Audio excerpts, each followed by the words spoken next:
This episode will be completely taken out of context. Welcome to the Fact Check This podcast.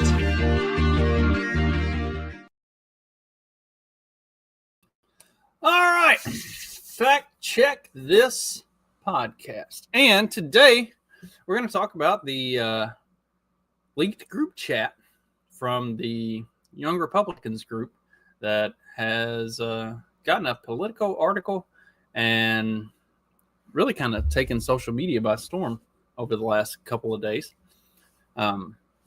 There's a whole lot to cover with this between the article and the people involved in the actual story itself and why it got leaked and everything else, the response to the leaks, everything. So we're going to go through all of it. We'll start with the political article itself and read through that because there are a lot of screenshots of the chats themselves. So I don't know if I'll actually read the whole thing. Yeah, probably. So anyway, we'll especially look at the screenshots of the chat, and we'll talk about the people involved in it as well. So here we go. Let's just jump right in. I love Hitler. Leaked messages expose young Republicans' racist chat. Thousands of private messages reveal young GOP leaders joking about gas chambers, slavery, and rape. It's crazy that they got like over 2,000 total messages and like maybe a couple dozen was all that they really got out of it. A couple dozen, one-offs. And when looked at in full context, they were clearly meant as jokes. Whether you think it's funny or not is between you and your sense of humor, but like looking at the context of it, it's not like they're just like, "Hey, Heil Hitler," or shit like that. Like it's within a conversation. So anyway, for those who are watching the video, you've had a chance to kind of look through the. They love the watermelon people is my favorite. Stay in the closet back.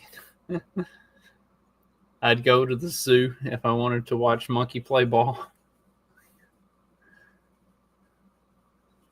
Anyway, let's dig right in.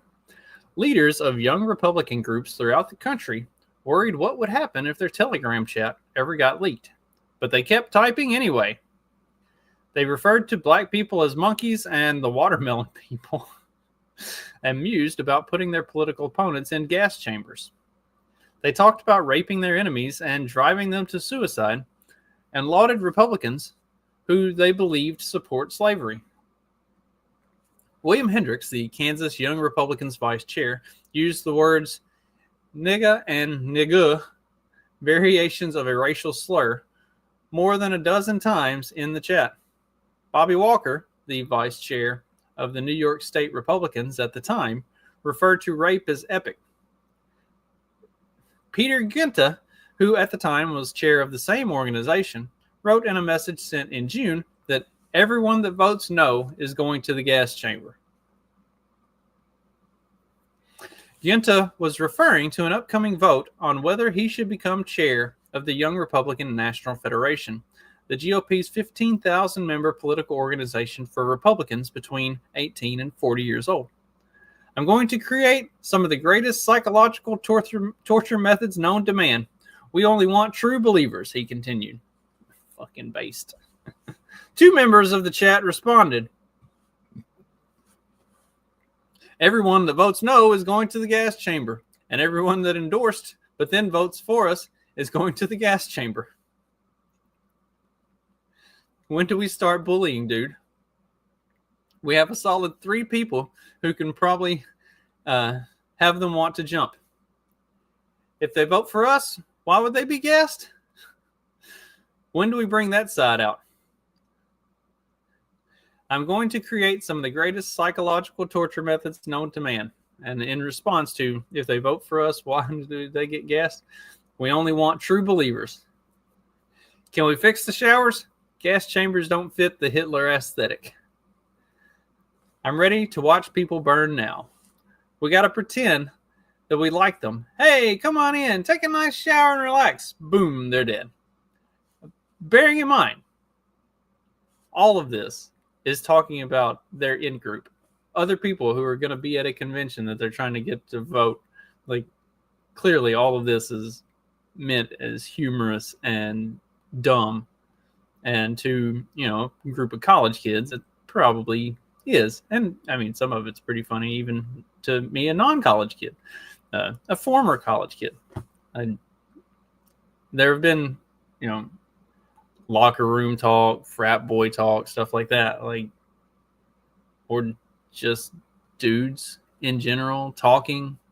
There was some chick on Twitter X that said none of my male friends talk like this, and if they did, I would absolutely want their chats leaked. Like, this is 100% why you should keep women out of your social groups entirely. Like, do not allow them to be involved. And this is just like shit dudes say. I have a 17-year-old son. I've seen some of the group chats between him and some of his buddies. A lot of this stuff is pretty tame. Can we fix the showers? Gas chambers don't fit the Hitler aesthetic. Joe Maligno, who previously identified himself as the general counsel for the New York State Republicans, wrote back, I'm ready to watch people burn now. Annie Katie, New York's National Committee member, said. The exchange is part of a trove of Telegram chats obtained by Politico and spanning more than 7 months of messages among young Republican leaders in New York, Kansas, Vermont, and Arizona. The chat offers an unfiltered look at how a new generation of GOP activists talk when they think no one is listening. Since Politico began making inquiries, one member of the group chat is no longer employed at their job, and another's job offer was rescinded. Prominent New York Republicans included Representative Elise Stefanik and State Minority Leader Rob Ort have denounced the chat. Fucking fags. The festering resentments among young Republicans have now turned into public recriminations, including allegations of character assassination and extortion. We're going to get to the character assassination and extortion. That's the fun part of this story. The 2,900 pages of chats shared among a dozen millennial and Gen Z Republicans between early January and mid-August chronicle their campaign to seize control of the National Republican Organization on a hardline pro-Donald Trump platform. Many of the chat members already work inside government or party politics, and one serves as a state senator. Together, the messages reveal a culture where racist, anti-Semitic, and violent rhetoric circulate frequently, and where the Trump-era loosening of political norms has made such talk feel less taboo amongst those positioning themselves as the party's next leaders. The more the political atmosphere is open and liberating, like it has been with the emergence of Trump and a more right-wing GOP even before him, it opens up young people and older people to telling racist jokes, making racist commentaries in private and public, said Joe Fegan, a Texas A&M sociology professor who studied racism for the last 60 years. If all you've done is study racism for the last 60 years, you shouldn't have a fucking job. That's the biggest crock of fucking shit ever. This is why academia is a complete and total joke. He's also concerned the words would be applied to public policy.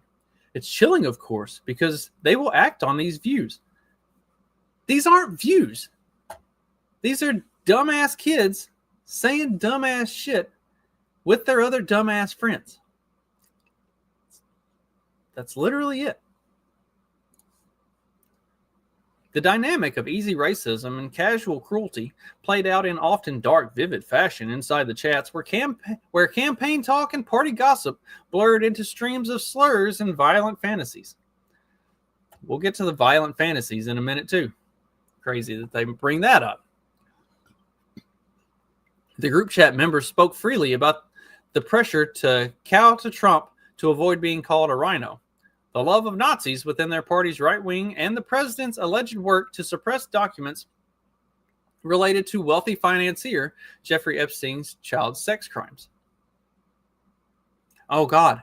They talked about the Epstein files. Like literally everybody else has for the last how many years? Trump's too busy burning the Epstein files. Alex Dwyer, the chair of the Kansas Young Republicans, wrote in one instance. Dwyer and K-Caddy declined to comment. Maligno and Hendricks did not return requests for comment. But some involved in the chat did respond publicly. Ginta claimed the release of the chat is part of a highly coordinated year-long character assassination led by Gavin Wax and the New York City Young Republican Club, an allusion to a once obscured internecine war that has now spilled into the open. This illusion of a character assassination is less illusion and more legitimate, as we'll also get to later. Gosh, I gotta get through this fucking article. The article is the boring part of all this.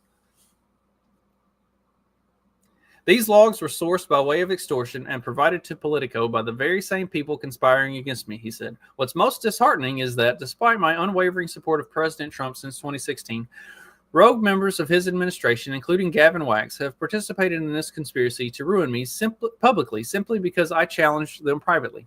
Wax, a staffer in Trump's State Department, formerly led the New York Young Republican Club, a separate city-based group that is at odds with the state organization, the New York State Young Republicans. He declined to comment. Despite his allusions to infighting, Ginta still apologized. I am so sorry to those offended by the insensitive and inexcusable language found within the more than 28,000 messages of a private group chat that I created during my campaign to lead the Young Republicans, he said. While I take complete responsibility, I had no way of verifying their accuracy and am deeply concerned that the message logs in question may have been deceptively doctored. At least one person in the Telegram chat works in the Trump administration, Michael Bartels, who, according to his LinkedIn account, serves as a senior advisor to the Office of General Counsel within the U.S. Small Business Administration. Bartels did not have much to say in the chat, but he didn't offer any pushback against the offensive rhetoric in it either. He declined to comment. A notarized affidavit signed by Bartels and obtained by Politico also sheds light on the inter-party rivalry that led to the Restore YR War Room Telegram chat to be made public. Bartels references Wax as well. He wrote that he did not give Politico the chat and that Wax demanded in a phone call that he provide the full chat log. When I attempted to resist that demand, after providing some of the requested information, Wax threatened my professional standing and raised the possibility of potential legal action related to an alleged breach of a non-disclosure agreement, Bartels claimed in the affidavit. My position within the New York Young Republican Club was directly threatened.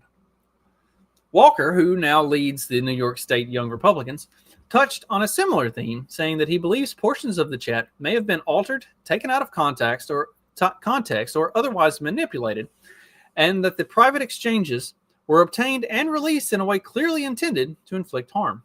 He also apologized. Never, ever, ever, ever, ever, ever, ever, ever, ever fucking apologize, ever. Period. There's no excuse for the language and tone in messages attributed to me. The language is wrong and hurtful, and I sincerely apologize, Walker said. This has been a painful lesson about judgment and trust, and I am committed to moving forward with a greater care, respect, and accountability in everything I say and do. Mixed into formal conversations about whipping votes, social media strategy, and logistics, the members of the chat slung around an array of slurs, which Politico is republishing to show how they spoke. Epithets like faggot, retarded, and nigga appeared more than 251 combined times. I said you got 28,000 messages and they only said that 251 times. I bet I said all of those combined 251 times in the last 24 hours in one of my group chats. Shut the fuck up. 251 times total out of 7 months. But somebody do the math on that. Like, how many times a month is that even? What's weak sauce? In one instance, Walker, who at the time was a staffer for Ort, talked about how a mutual friend of some in the chat dated this very obese Indian woman for a period of time. That's just fucking funny. I don't... Ginta responded that the woman was not Indian. She just didn't bathe often. Samuel Douglas, the state senator for Northern Vermont and the head of the state's Young Republicans, replied to Ginta. That's fucking awesome. In a separate conversation, Ginta shared that his flight to Charleston, South Carolina, landed safely. Then he offered some advice for his fellow Young Republicans. If your pilot is a she and she looks 10 shades darker than someone from Sicily, just end it there. Scream the no-no word. Scream the no-no word. This is how you can tell these are dumbass kids saying dumbass shit to each other. Nobody says scream the no-no word. That's a lot of this. So like I said, I have a 17-year-old son, and I've seen some of his group chats with some of his buddies, and a lot of this stuff reads like their group chats do. Like, they are saying stuff for reactions from each other and laughing the whole time they're doing it. None of this is serious. None of this means anything. And obviously you can tell by the way that they apologized, the way that the Young Republican groups as a whole conduct themselves. They're pretty fucking faggy. So it's not like they actually, they don't actually believe any of this stuff. They say stuff to be edgy. It's what dipshit kids do. Hell, it's what dipshit adults do.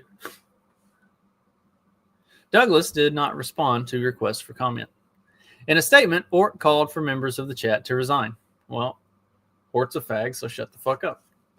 I was shocked and disgusted to learn about the racist, anti-Semitic, and misogynistic comments attributed to members of the New York State Young Republicans, Ort said.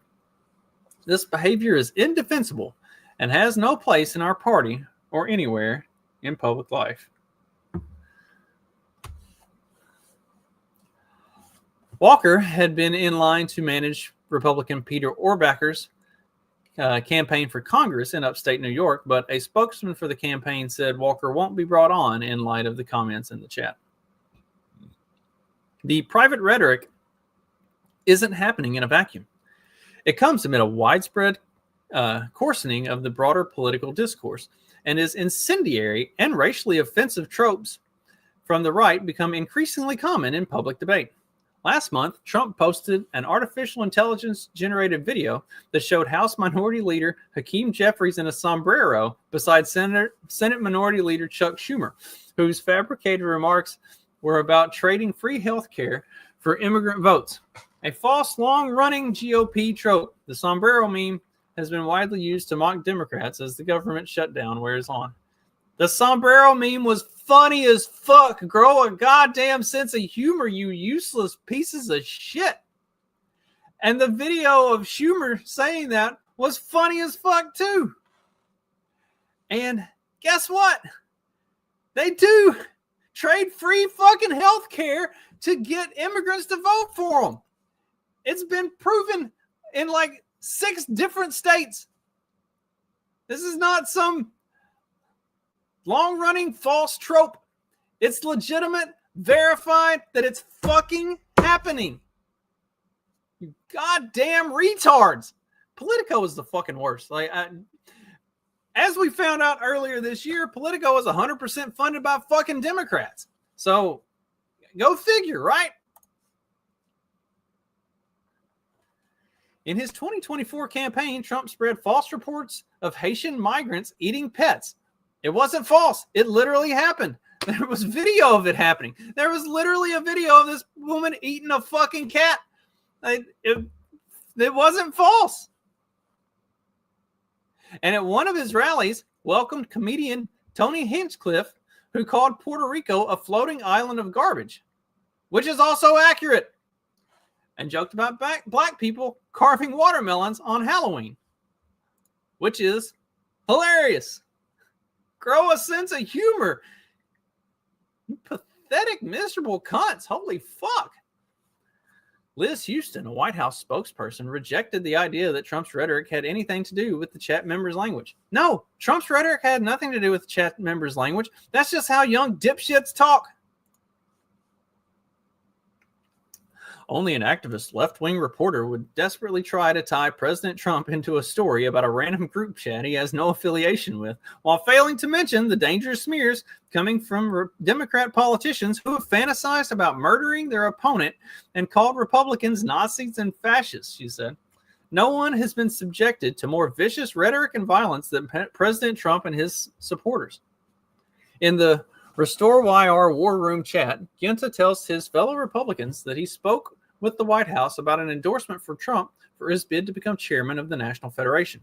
Trump and the Republican National Committee ultimately decided to stay neutral in the race. A White House official said that it has no affiliation with Restore YR and that hundreds of groups asked the White House for its endorsement. Ginta was the most prominent voice in the chat, spreading racist messages, often encouraged or liked by other members.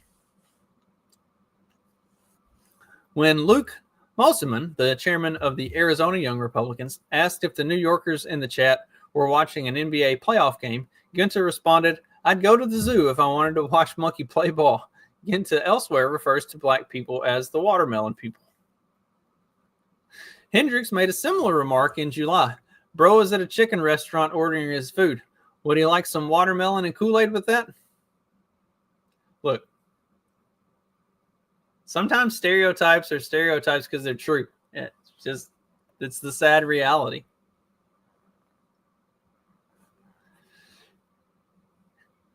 Hendricks was a communications assistant for Kansas Republican Attorney General Chris Kobach until Thursday.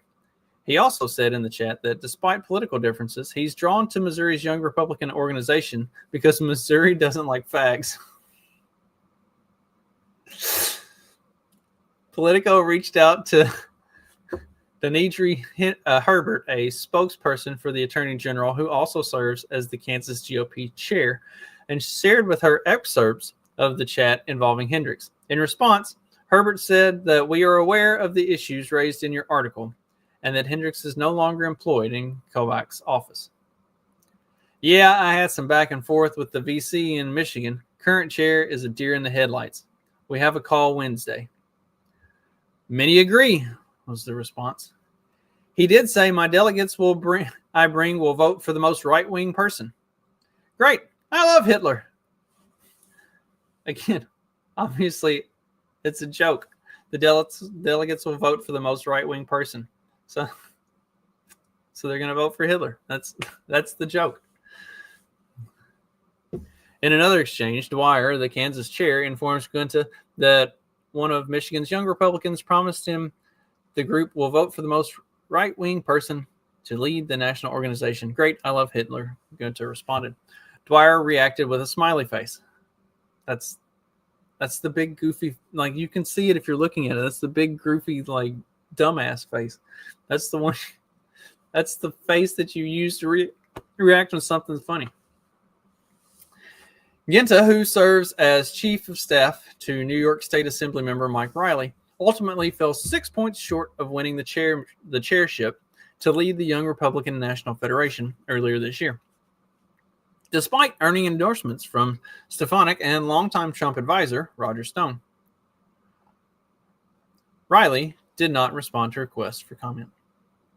Earlier this year, Stefanik accepted an award from the New York State Young Republicans. She lauded Ginta for his tremendous leadership in August and had her campaign and the political PAC she leads donate to that state organization. Alex DeGrasse, a senior advisor for Stefanik, said that Congresswoman was absolutely appalled to learn about the alleged comments made by leaders of the New York State Young Republicans and other state YRs in a large national group chat. According to the description provided by Politico, the comments were heinous, anti-Semitic, racist, and unacceptable, he continued, noting Stefanik has never employed anyone in the chat. If the description by Politico is accurate in that they take the exact words, not accurate in the actual depiction of or explanation of or showing what the context is for. If the description by Politico is accurate, Congresswoman Stefanik calls for any New York young Republicans responsible for these horrific comments in this chat to step down immediately. Stone also condemned the comments in a statement. I, of course, have never seen this alleged chat room thread, he said. If it is authentic, I would, of course, denounce any such comments in the strongest possible terms. This would surprise me as it is inconsistent with Peter that I know, although I only know him in his capacity as the head of the New York Young Republicans, where I thought he did a good job. Few minority groups are spared from the Young Republicans group chat.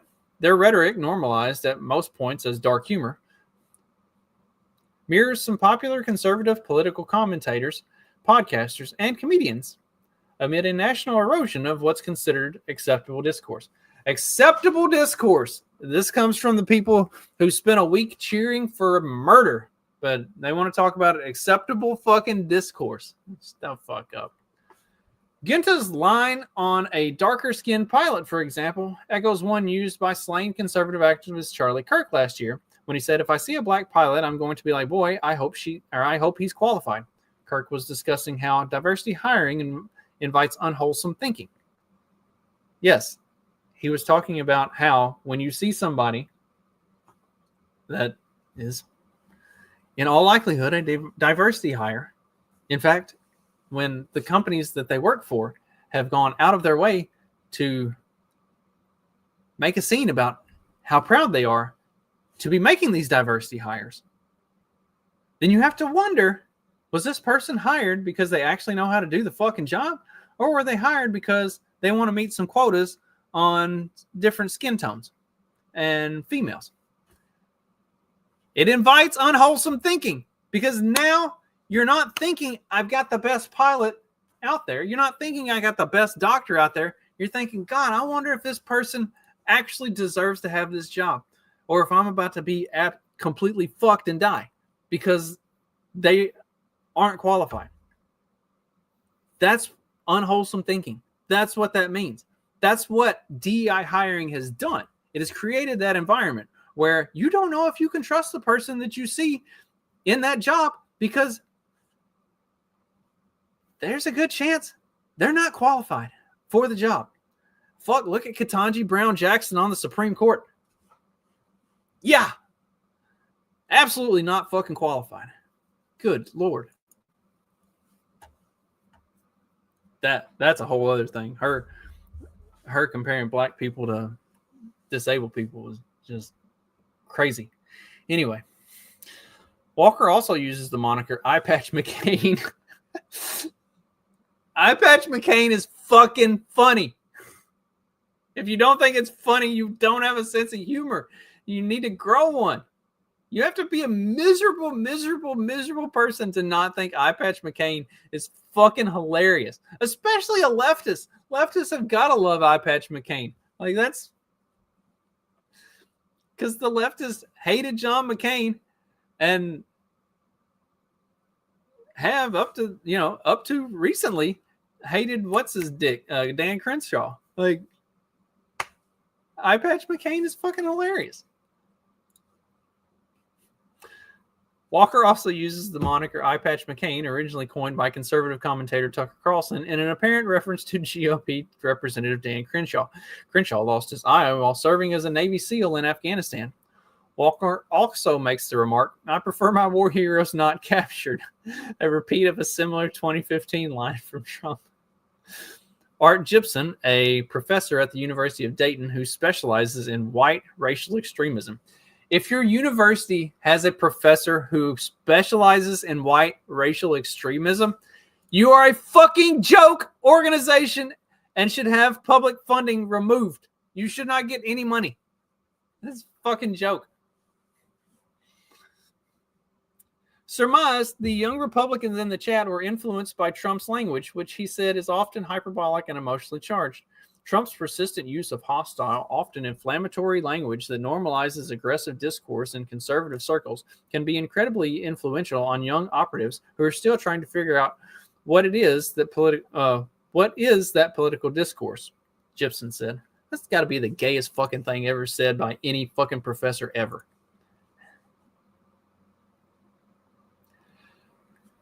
Gibson reviewed multiple excerpts from the Young Republicans chat provided by Politico. One was a late July message where Mosman, the chair of the Arizona Young Republicans, mused about how the group could win support for their preferred candidate by linking an opponent to white supremacist groups. But Mosman then realized the plan could backfire. Kansas Young Republicans could end up becoming attracted to that opponent. Can we get them to start releasing Nazi edits with her, like pro-Nazi and fascism propaganda? He asked the group. Oh my God, I love this plan. Rachel Hope, the Arizona Young Republicans event chair, responded. The only problem is we'll lose the Kansas delegation, Mosman said. Hope and the two Kansas Young Republicans in the chat reacted with a laughing face to the message. Hope did not respond to requests for comment. Mosman declined to comment. Okay, so they're so pro-Nazi that they want to try to create Nazi and fascist propaganda for an opponent to shed a bad light on that opponent, but then they think that the Kansas is so pro-Nazi that they would actually vote for that opponent, and everybody laughs because that is fucking funny. She's like, the pearl clutching is just fucking insane. Gibson said the Young Republicans' conversations reminded him of online discussions between members of neo-Nazi and white supremacist groups. Shut the fuck up, you fucking faggot. Oh my God. You say it once or twice, it's a joke, but you say it 251 times, it's no longer a joke. The more we repeat certain ideas, the more real they become to us. 251 times across 7 months and 28,000 messages. That is not a lot at all. Let's just run the fucking math on that right quick. 251 out of 28,000. That's not even 1% of the time. They made these kinds of jokes less than gay or trans people kill themselves. Like, that's not a high frequency. Weeks later, someone in the chat staying in a hotel asked its members to guess what room we're in. 1488, Dwyer responds. The white supremacists use the number 1488 because 14 is the number of words in the white supremacist slogan, we must secure the existence of our people and a future for white children. H is the 8th letter in the alphabet, and 88 is often used as a shorthand for Heil Hitler. In another conversation in February, Ginta talks approvingly about the Orange County Teenage Republican Organization in New York, which appears to be part of the network of National Teen Age Republicans, and how he was pleased with its young members' ideological bent. They support slavery and all that shit. Mega-based, he said. The term based in internet culture is used to express approval with an idea, often one that's bold or controversial. What kind of fucking boomers read Politico that you have to explain what based means? Jesus fuck. It gets worse the more we read, but I got to finish it at this point. I got to finish it. In a statement, Orange County GOP Chair Courtney Canfield Green said the party was disappointed to learn its teen group was mentioned in the chat. Courtney, don't allow females in leadership. Period. It's like take a lesson from Paul writing in Timothy, and there's no females in leadership. Our teen volunteers have no affiliation with the NYSYRs or the YRNF, she said. This behavior has no home within the Republican Party in Orange County. Ed Cox, the chair of the New York State GOP, also condemned the remarks made in the chat. I was shocked and disgusted to learn about the reports of comments made by a small group of young Republicans, he said. Just as we call out vile, racist, and anti-Semitic rhetoric on the far left, we must not tolerate it within our ranks. Notice the only people who call out anything, really mostly for either side, are Republicans. Democrats definitely don't call out their own side, and they only call out Republicans in cases like this where it's politically advantageous to do so, or if they think they can get somebody fired. Members of the Telegram chat speak about their personal lives too. Extensive discussions about their everyday lives include one exchange about how devoutly Catholic some chat members are and how often they attend church. Many of the slurs, epithets, and violent language used in the chat often appear to be intended as jokes. No fucking shit. You don't say. Wow.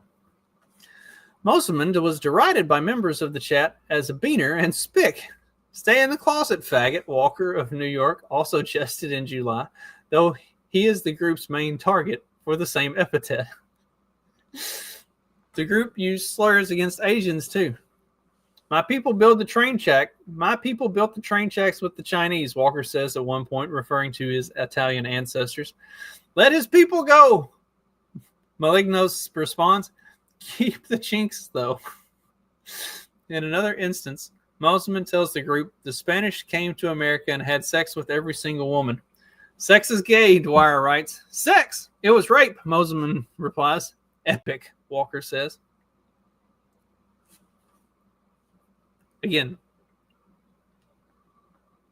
this is all obviously intended as jokes. And were they wrong when they said it was rape?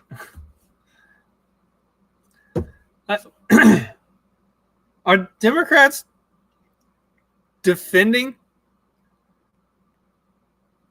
Spanish coming to the Americas after they worked so hard to cancel Columbus Day and replace it with Indigenous Peoples Day because the Spanish came to the Americas and raped everybody? Like, could y'all pick a fucking side already? Golly.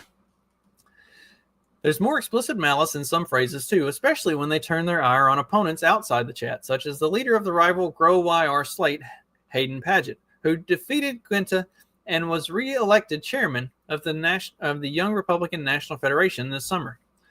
So you mean Hayden Faggot wrote the resolution himself? Ginta asked the group chat about the National Young Republicans chair in late May. Ray Hayden, Moselman declared the following month. Adolf Paget is in the faggot bunker as we speak, Walker said in July. Paget responded to the chat's language in a statement. The Young Republican National Federation condemns all forms of racism, anti-Semitism, and hate, Paget said.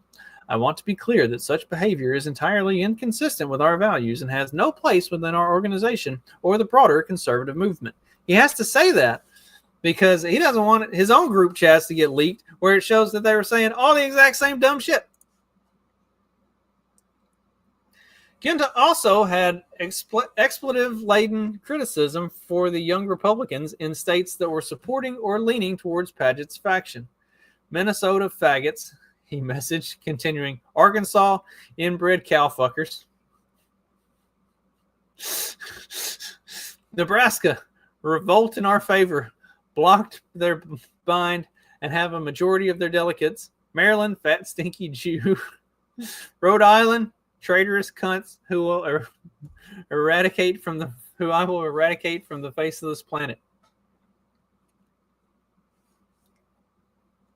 Gunta also said he planned to make one of the competing Young Republicans unalive himself on the convention floor.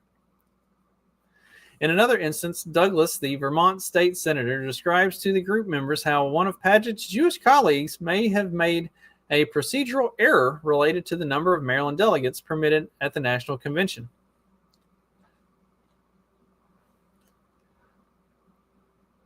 I was about to say you're giving nationals too much credit and expecting the Jew to be honest. Breonna Douglas, Sam's wife and Vermont Young Republican National Committee member, replied to her husband's message. Breonna Douglas did not respond to repeated requests for comment.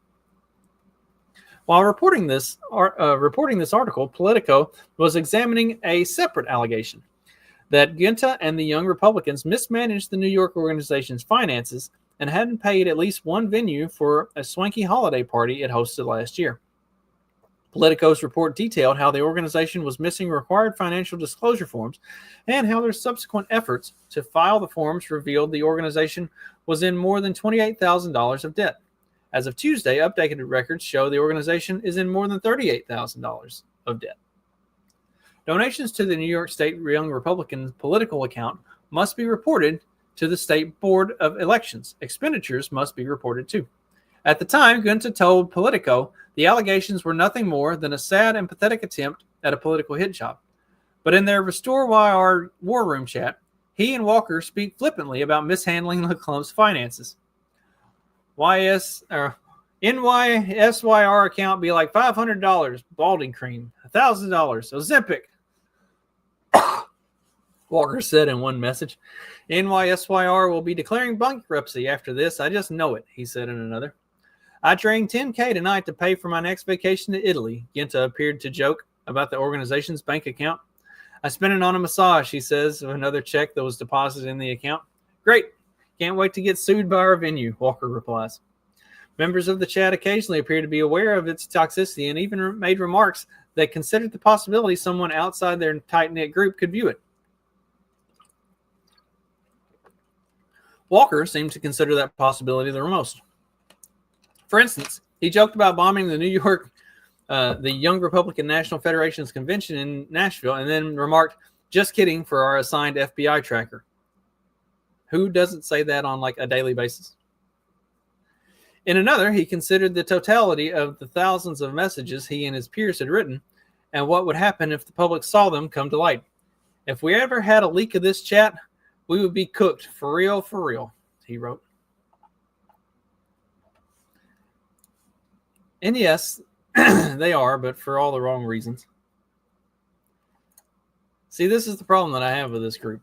Like I said, it reads like a bunch of dumbass college kids saying dumbass things to their dumbass friends. And that's fine. That's the way they talk to each other. My real problem with it is how pathetic they all just like physically appear.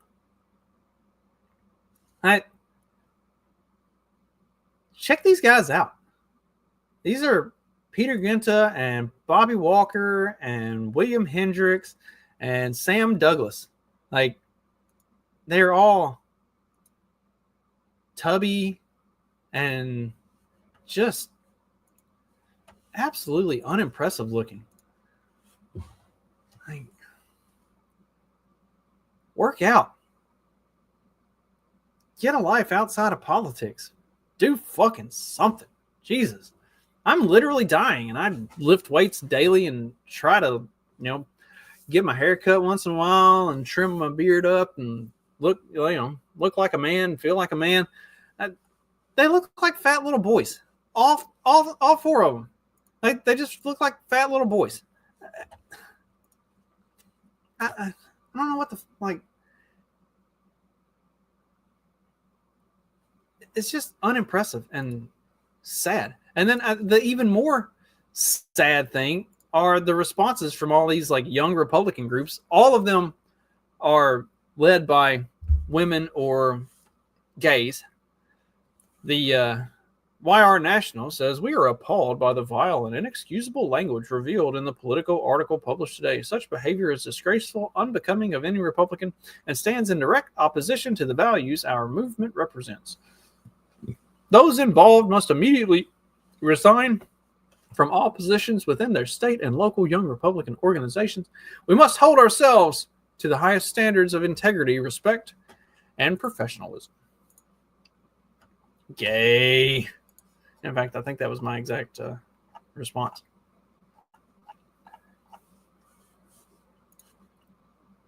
And this is the way a number of young Republican organizations have responded.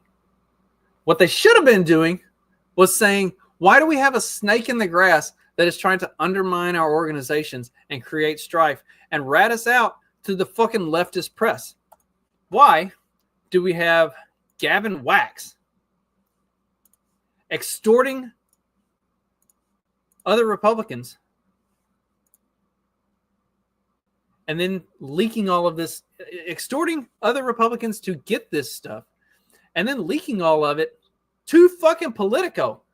I don't know. There might be some insight into Gavin Wax and why he would do this when you look a little bit deeper into his personal background. My grandparents survived the Holocaust too. I had family that died at Dachau. Are you going to ask me for my papers to prove I'm Jewish? Are you insane?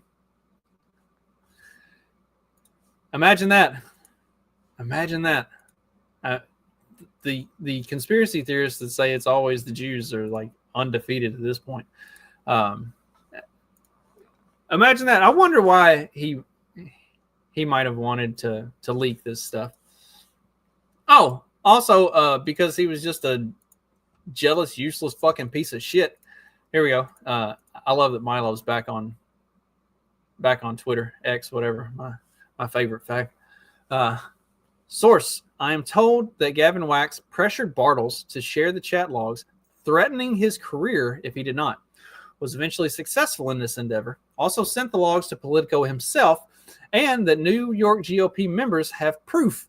He cooperated with Politico over an extended period of time, even discussing the framing and focus of the article. He provided reporters with contact information and introductions. Failed, as Politico did, to get anyone else in the chat to flip. Was not protected by the White House when the White House had the opportunity to do so. This goes far beyond cowardice. Wax, it appears, worked extensively with hostile media to destroy the reputations of a number of fellow conservatives. Wax has frequently been accused of tolerating, sometimes introducing, drugs and prostitution into New York GOP, as well as exploiting NDAs and blackmailing members. Wax once worked for the American Jewish Congress. Talking about Wax blackmailing people, there's here's some additional evidence of that.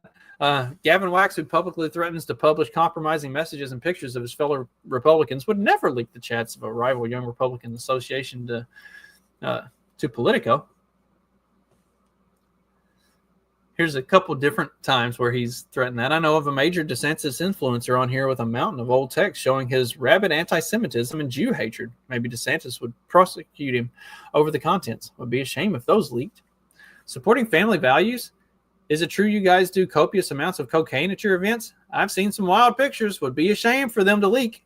That's Gavin Wax talking about the Missouri Young Republicans. Wow. They say there's evidence that Gavin Wax has done the same thing at the New York stuff. And maybe one of the biggest reasons that he did this is just straight up jealousy. It wasn't even for good boy points. It was literally over petty beef with Peter Gunther because he got a photo with Trump and was a rival as the head of New York State's YRs. Totally selfish, totally petty. These kids that got docked were all collateral damage. And the way he went about doxing them, and the way he went about his blackmail seems to be pretty fucked up too. Word on the street is that Bartles is a deeply closeted homosexual, and Wax may have been threatening to reveal this. This was all because Wax had personal beef with Peter Gunther and was upset that Gunther got a picture with Trump at the MSG rally and Wax didn't. Petty as fuck. This is the same Madison Square Gardens rally that Gavin Wax attempted to take credit for, even though he had nothing to do with it. Everybody in the organization basically called him a fucking liar because he didn't have anything to do with it, and he wasn't allowed on, and he wasn't invited to come up on the stage, and that's why he didn't get a picture with Trump, while all the rest of the young Republican leaders did, because he was a lying sack of shit and tried to take credit for something he didn't have anything to do with. Wow, crazy, right? Crazy. And yet,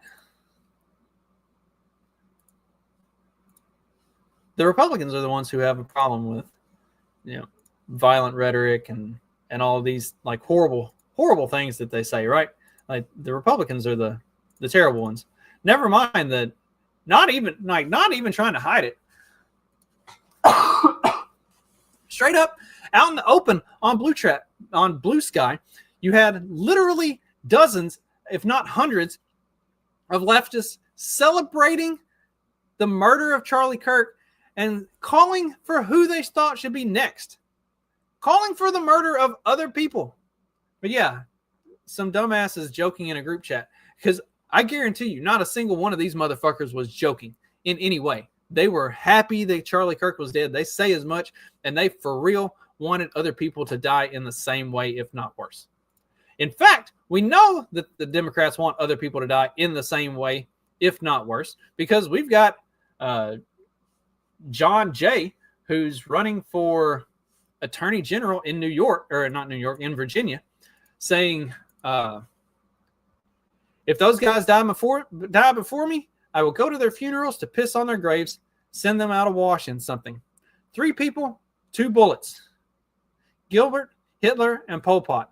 Gilbert gets 2 bullets in the head. Spoiler, put Gilbert in the crew with the 2 worst people you know, and he receives both bullets every time.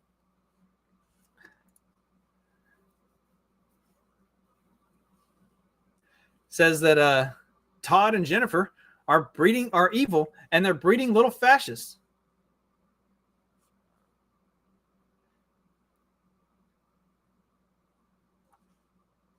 Here he says, you were talking about hoping Jennifer, or the person who sent these messages said, you were talking about hoping Jennifer Gilbert's children would die.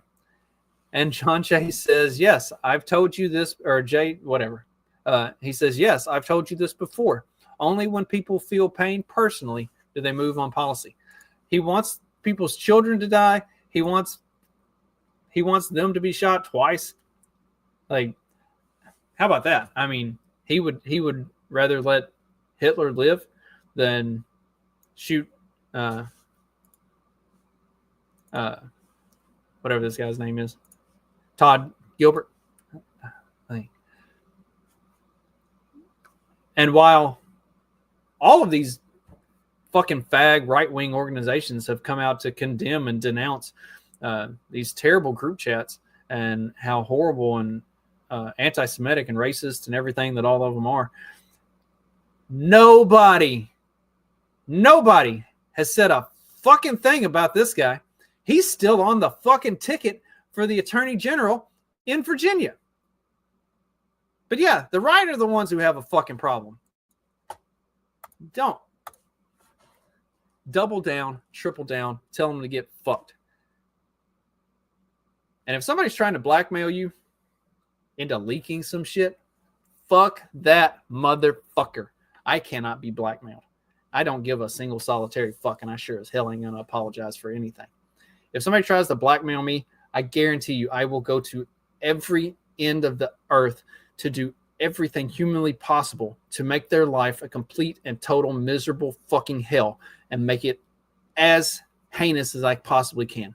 Even if I take myself down in the process, I will not leak anything and I will not rat out anybody and I will not be fucking blackmailed. And that's the position that you should take too. Fuck these cock-sucking motherfuckers. You want to take somebody down, you're going down first, bitch, and it's going to be brutal. And I'm going to make sure that it is. People who would just throw their own friends under the bus, like throw legitimate friends under the bus because of some bullshit and sell out to some piece of fucking shit like Gavin fucking Wax. That dude looks like a fucking rat. Oh, God. And the thing is, while all these faggy young Republican organizations are coming out and denouncing it and saying it's so terrible and whatever, this is only going to make things worse. Like, this is only going to show people who the true enemies are and help them start to weed those enemies out. Like, this is not going to change anything for the better. Now they see that they're being attacked from all sides. This isn't going to make young people like, oh man, maybe we shouldn't say stuff like that. It's going to make them say it more. You're like, fuck you, come on, let's get some. They don't know what's coming, and they're not ready for what's coming. And it's going to be amazing, and it's going to be horrible. And